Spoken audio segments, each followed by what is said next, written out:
Dr. Lutz, thank you for coming and sitting down with us for. დიდი მადლობა ინტერვიუსთვის. წელს საქართველოს პირველად მასპინძლობს ამ მასშტაბის ღონისძიებას. რატომ აირჩიეთ თბილისის სამხრეთ-აღმოსავლეთ ევროპის ცისტური ფიბროზის მე-13 კონფერენციის ჩასატარებლად? Thank you for this question. I think cystic fibrosis is one of the rare მადლობა ამ დაინტერესებისთვის.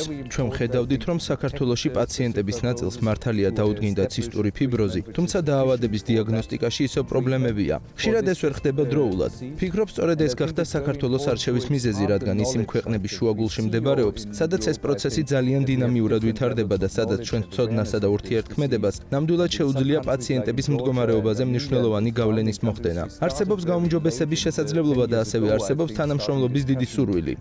You mentioned the blood. მოდით ვისაუბროთ იმ პროგრესზე, რომელსაც საქართველოს ბოლო წლებში მიაღწია. თქვენი აზრით, რა პრობლემებია დაავადებების გამოვლენის ან მკურნალობის მხრივ? განვითარების რომელ ეტაპზე ვიმყოფებით ამ მხრივ რეგიონში?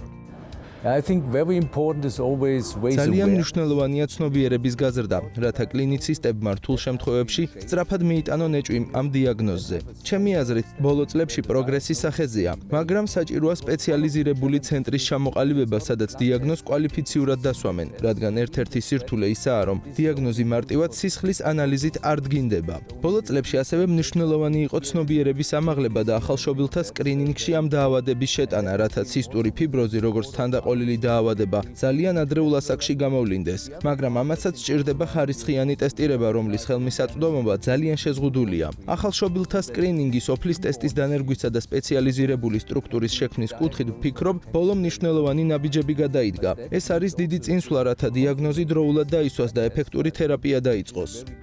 One of the big ერთ-ერთი topics of მნიშვნელოვანი conversation საკითხი, რომელზედაც ოჯახები საქართველოში ხშირად საუბრობენ, არის როგორც ყოველდღიური მხარდამჭერი მედიკამენტების, ასევე იმ პრეპარატების ხელმისაწვდომობა, რომლებიც პაციენტების ცხოვრების ხარისხზე მოქმედებენ. როგორ შეაფასებდით მკურნალობის შანსებს ევროპაში და რა ხდება ამ რეგიონში?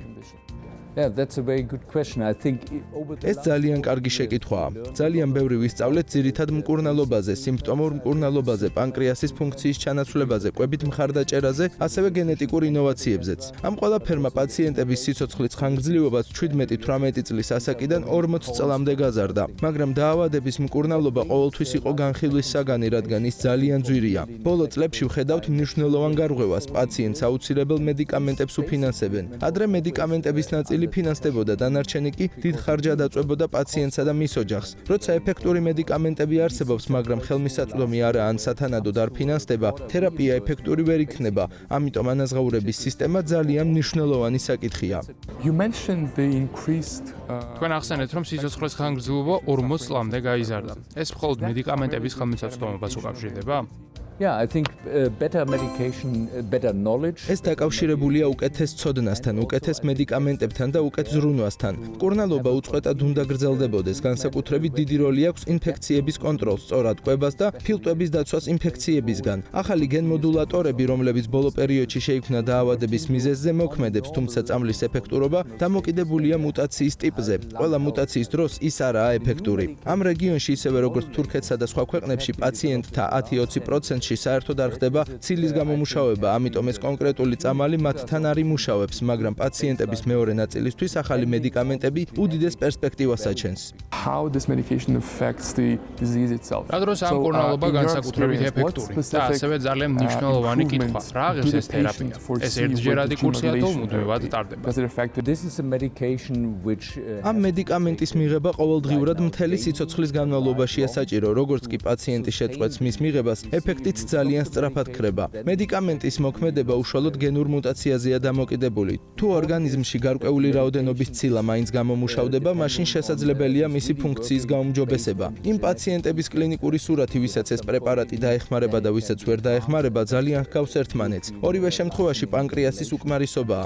ამიტომ აუცილებელია გენეტიკური ტესტირება, რათა ზუსტად გაირკვეს, იმოქმედებს თუ არა ახალი წამალი. საჭიროა პაციენტების სწორად შერჩევა. მკურნალობა საკმაოდ ძვირია, თუმცა ღირებულება დამოკიდებულია ქვეყანასა და მოლაპარაკებებზე. ევროპაში ეკონომიკური სისტემები ძალიან განსხვავებულია, თუმცა ბალკანეთის რეგიონში უკვე მიღწეულია პროგრესი. ბულგარეთშიც და თურქეთშიც რამდენიმე წლიანი განხილვის შემდეგ პაციენტებმა ამ მედიკამენტებზე წვდომა მიიღეს. მსგავსი ვითარებაა სხვა ქვეყნებშიც. ფასი შესაძლოა მოერგოს კონკრეტულ ქვეყანას. საქართველოსთვის ეს ჯერ კიდევ მოლაპარაკების საგანია. წამალი ნამდვილად ეფექტურად მუშაობს. ის ბავშვების სიცოცხლეს ახანგრძლივებს. პაციენტს უმცირდება ნახველი, მცირდება ინფექციების სიხშირე.